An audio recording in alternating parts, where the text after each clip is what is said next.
CIMB Bills Payment. How to pay your bills using CIMB online. And kung bago ka sa channel na to and gusto mo pa ng mga tutorial videos na katulad nito, please click the subscribe button. So ngayon nakalogin ako sa CIMB account ko and meron ako ditong balance na 5,000 pesos. Ngayon bala kong bayaran yung Globe bill ko and para magawa yon, tap ko tong pay bills. And dito kung mapapansin nyo, iba't ibang industry per bill yung nag-appear. So kung babayaran natin is yung sa telco or internet, i-tap natin yan and magkapakita dito yung Innov product. I believe ito yung sa Globe na broadband.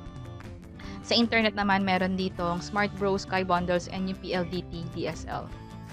So, check nyo na lang kung dito yung bills na pwede nyong bayaran. Like for credit card, meron din dito Union Bank, Metro Bank na credit card, BPI na credit card, or bank card, which is yung sa RCBC, andito din yan. So, pwede nating bayaran yung mga credit card na yon gamit yung CIMB.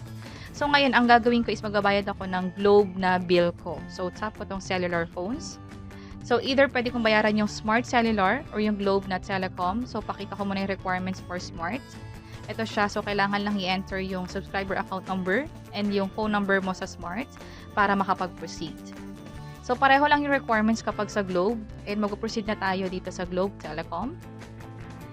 Yung subscriber account number, ang i-enter ko dito is yung account number ko mismo sa Globe. Sa bill, andito siya sa portion na to sa bandang taas. So, enter ko lang to. So, na-enter ko na siya and now yung contact number ko naman or yung phone number ko. And then followed by payment.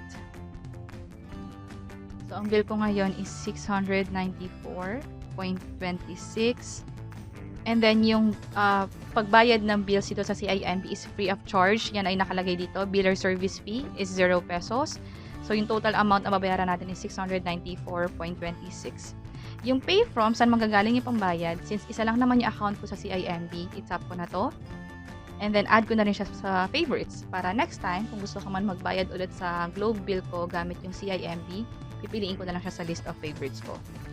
So, scroll up ko to. And then, lagay ko dito is Lulu Globe.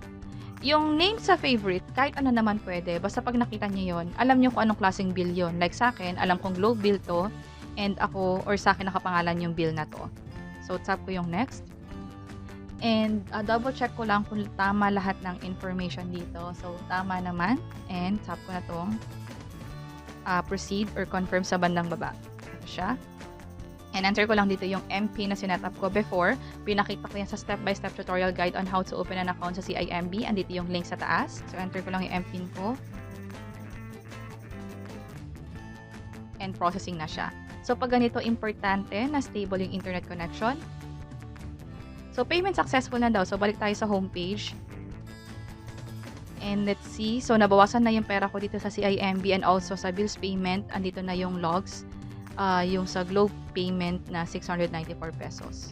Ito yung transaction. So, meron na rin ako na-receive na text from CIMB. Ito siya. It will also serve as proof sa ginawa nating transaction online. And also, based sa experience ko, kapag nagbabayad ako ng bills online, nagre-reflect to sa side ni Globe within 1 to 5 banking days. And that's it. Sana nakatulong tong video na to. Please let us know by clicking the like button. And kung may naisip kayong questions or topics na tingin nyo pwede namin i-share online, please let us know by providing a comment below. And ito pa yung mga videos na pwede nyo i-check online. I hope na makatulong to. And this is Lulu from Invest Library. Until next time, bye-bye!